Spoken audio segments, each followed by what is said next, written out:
John chapter 1 is what is called the prologue to the Gospel of John. It's like a forward introduction.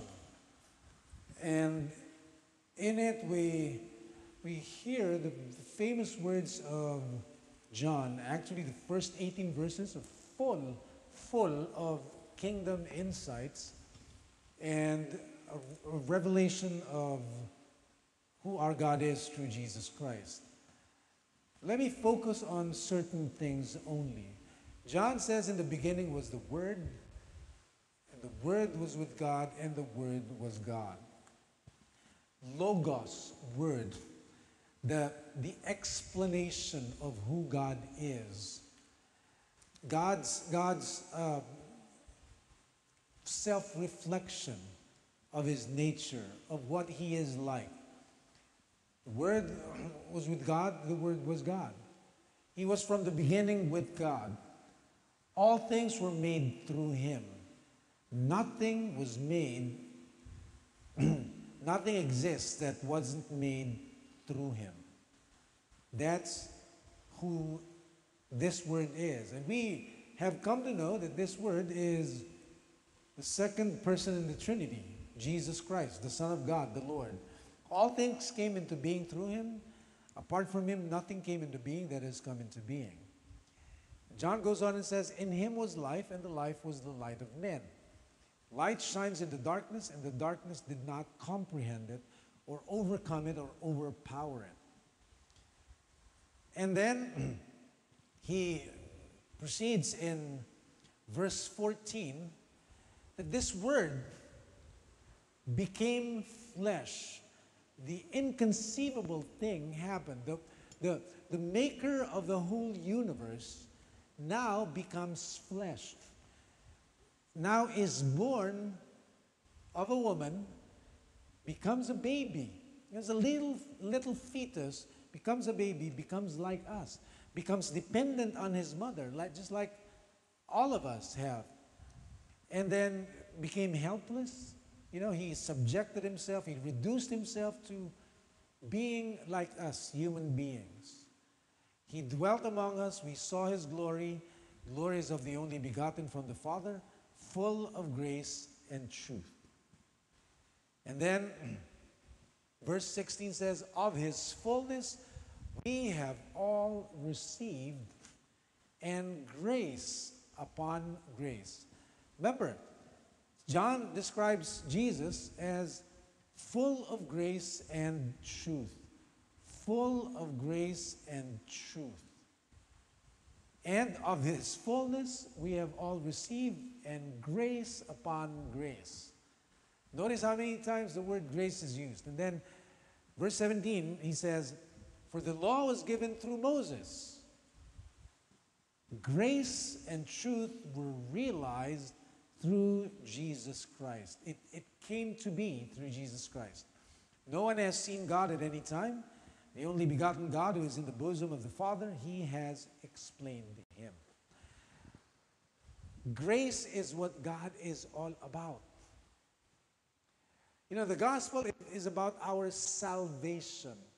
And many misunderstand what salvation means. Salvation simply means we're saved from death. God gave us life. When we sinned, we fell, not from grace, but from the fullness of the life that God gave us. That's why death entered into the world. The problem is when we sinned, it's not that we offended God. It's more about we now dying. We now not partaking of the life that God gave us from the beginning. Remember, when God created us, He gave us everything. We were born in paradise, Eden. Tama? Eden. Then we sinned, we were banished from that paradise life. At ang gusto ng Panginoon, simula sa unang-una, from the beginning, His will has always been for us fullness of life. But sin and death came into the world, and so we now experience death. To be saved is to be saved from that death and to be restored back to the fullness of life God has always wanted for us. That's the problem. That's what the gospel is really addressing. That's what being saved means. To be restored back to the fullness of life God intended for us from the beginning. It's not about the afterlife only. It's about the here and now. Nilagay tayo ng Panginoon sa lupa para mabuhay dito. Mabuhay ng buhay na binigay niya sa atin.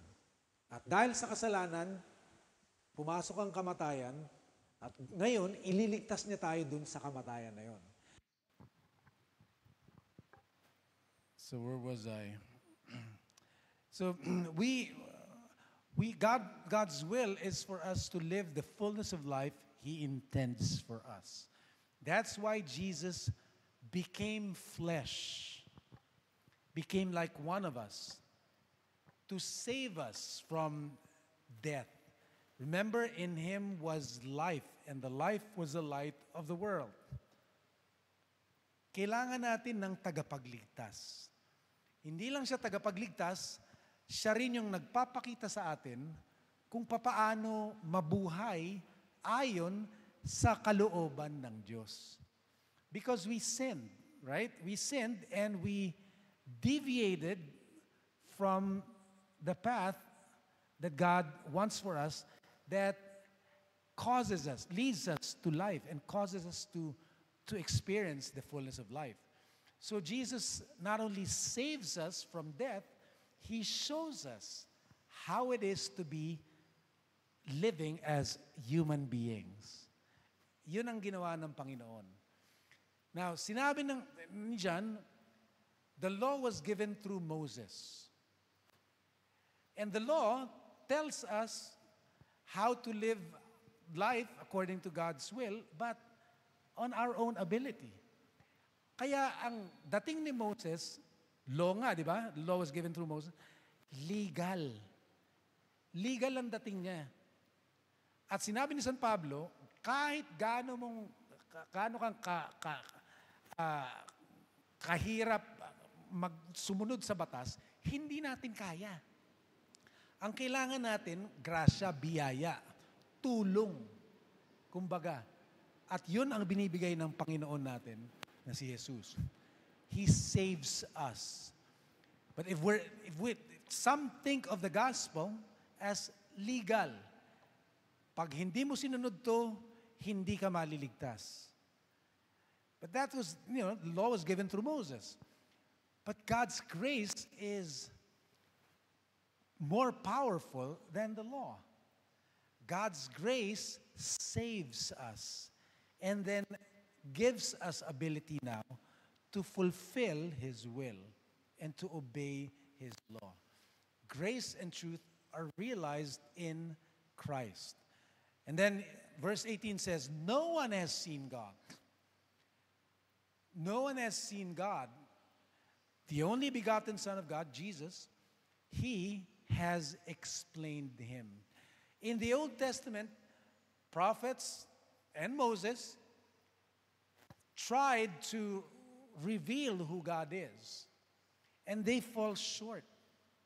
In other words, Jesus is the Word, the expression of God, the explanation of who God is, and only He can explain God fully. He's the full revelation of our God.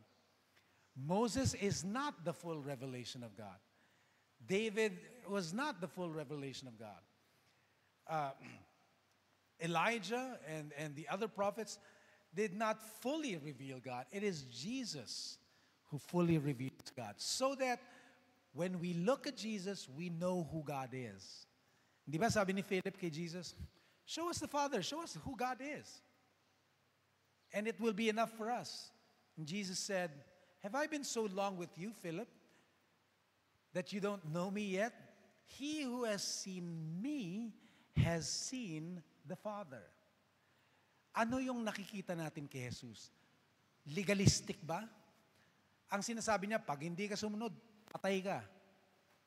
O ang pinapakita pa niya sa atin, kabaitan, at yung kabaitan na yon, that leads us to repentance. The kindness of God leads us to repentance. He doesn't threaten. He doesn't threaten. He doesn't tell people, if you don't do this, then the wrath of God will be upon you.